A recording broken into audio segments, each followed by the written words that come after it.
ತಮ್ಮ ಕಾಲು ನೋವಿನಲ್ಲೂ ಶಾಸಕ ಎಸ್ಆರ್ ಶ್ರೀನಿವಾಸ್ ಮಕ್ಕಳ ಉಜ್ವಲ ಭವಿಷ್ಯ ರೂಪಿಸಿಕೊಳ್ಳಲು ವೇದಿಕೆಯಲ್ಲಿ ಮಾತನಾಡಿದ್ದಾರೆ.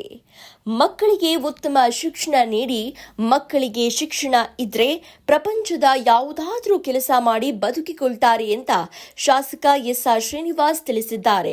ಗುಬ್ಬಿ ತಾಲೂಕಿನ ಲೆಕ್ಕೇನಹಳ್ಳಿ ಗ್ರಾಮದ ಸರ್ಕಾರಿ ಶಾಲೆಯಲ್ಲಿ ಎಲ್ಕೆಜಿ ಹಾಗೂ ಯುಕೆಜಿ ಶಾಲೆಯನ್ನ ಉದ್ಘಾಟಿಸಿ ಈ ರೀತಿಯಾಗಿ ಮಾತನಾಡಿದ್ದಾರೆ.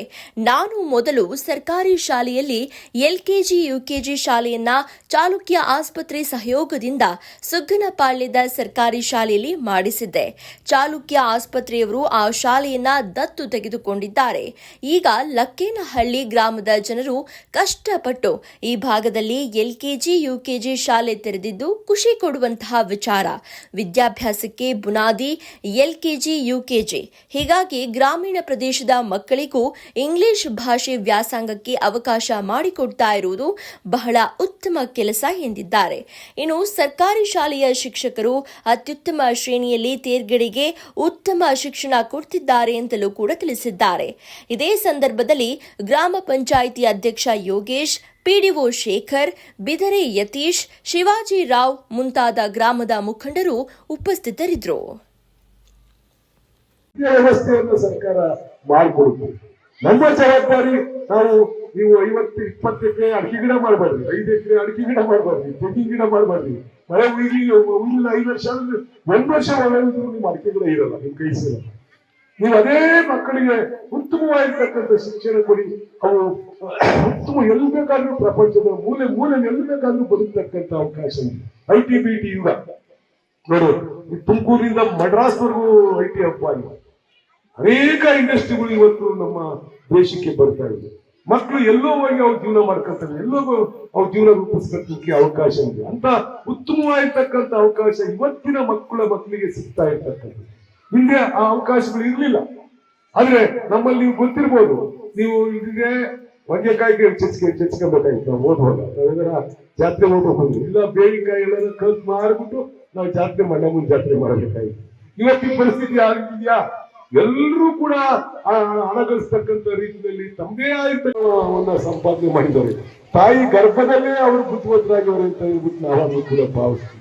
ಯಾಕೆಂದ್ರೆ ನಮಗೆ ಮಾಸ್ಟರ್ ನಮ್ಮ ರಂಗನ ಮೇಷ್ಟ್ರು ಎದೆ ಚಚ್ಕೊಳ್ಳೋರು, ಏನು ಮುಲಾಜಿಂದ ಹೊರಗೆ ಚಚ್ಚಿ ಬಿಸಾಕರು.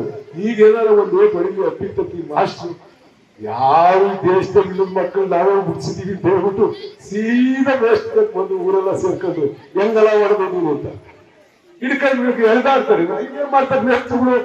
ಅವ್ರಿಗೆ ಒಂದು 1 ಅವರ್ ಟ್ಯೂಷನ್ ಇರುತ್ತೆ, ಒಂದು ಪೀರಿಯಡ್ ಇರುತ್ತೆ. 1 ಅವರ್ ಯಾವಾಗ ಕಲಿತಾರೋ ಯಾವಾಗ ಬಿಡ್ತಾರೋ ಅವ್ರು ಟೀಚ್ ಮಾಡಿದ್ದೆ ಕಲ್ತ ಬಿಟ್ಟ. ಅವ್ರು ಏನ್ ಮಾಡ್ತೀವಿ ಅಂತ ಎತ್ ಮಾಡ್ತೀವಿ ಅಂತ ಕೇಳಲೇ ಇಲ್ಲ. ಆ ಪರಿಸ್ಥಿತಿ ಇತ್ತೀಚಿನ ದಿನಗಳಲ್ಲಿ ಇರ್ತಕ್ಕಂಥದ್ದು ಹೇಳಕ್ಕೆ ಬಯಸ್ತೀನಿ.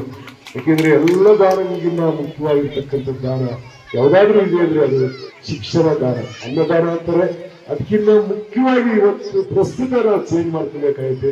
ಅದು ಶಿಕ್ಷಣ ದಾನ ಅಂತಕ್ಕಂಥದ್ದು ನಾವು ಮಾಡ್ಕೊಬೇಕಾಗುತ್ತೆ. ನಾವು ಮಗು ಹುಟ್ಟುತ್ತೆ, ನಾವೆಲ್ಲ ಜೀವನವನ್ನ ರೂಪಿಸ್ಕೊತೀವಿ. ಆದ್ರೆ ಆ ಮಗುಗೆ ನೀವು ಶಿಕ್ಷಣ ಒಂದು ಕೊಟ್ರೆ ಪ್ರಪಂಚದ ಯಾವುದೇ ಮೂಲೆಯಲ್ಲೂ ಕೂಡ ಅವನ ಜೀವನವನ್ನ ರೂಪಿಸ್ಕೊತಾನೆ. ಅವನ ಬೇಕಾಗಿರ್ತಕ್ಕಂಥ ಅನ್ನವನ್ನ ಅವನು ಹೊಂದುತ್ತಾನೆ. ಅವನ ಉತ್ತಮ ಮಟ್ಟದ ಜೀವನವನ್ನು ರೂಪಿಸ್ಕೊಳ್ಳಿಕ್ಕೆ ಅವಕಾಶಗಳು, ವಿಪರೀತ ಅವಕಾಶಗಳನ್ನು ನಾವು ಹೊಂದಿರ್ತಕ್ಕಂಥದ್ದು. ಆಗಲೇ ರಘು ಹೇಳ್ತಾ ಇದೆ, 79ರಿಂದ ಹಿಡಿದು ಅವರ ಜೀವನ ಚರಿತ್ರೆಯನ್ನ ಎಲ್ಲ ಹೇಳ್ತಾ ಇದೆ.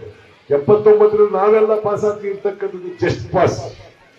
ನಮ್ಗೆ ಹೆಂಗೆ ಅಂತಂದ್ರೆ 32-33 ಮಾರ್ಕ್ಸ್ ತೆಳ್ಳರು ನಮ್ಮನ್ನ, 35 ತೆಳ್ಳರು, 35 ತೆಳ್ಳಿ ಪಾಸ್ ಮಾಡ್ಕೊಂಡಿದ್ರು ನಾವೆಲ್ಲ ಬಹುಶಃ.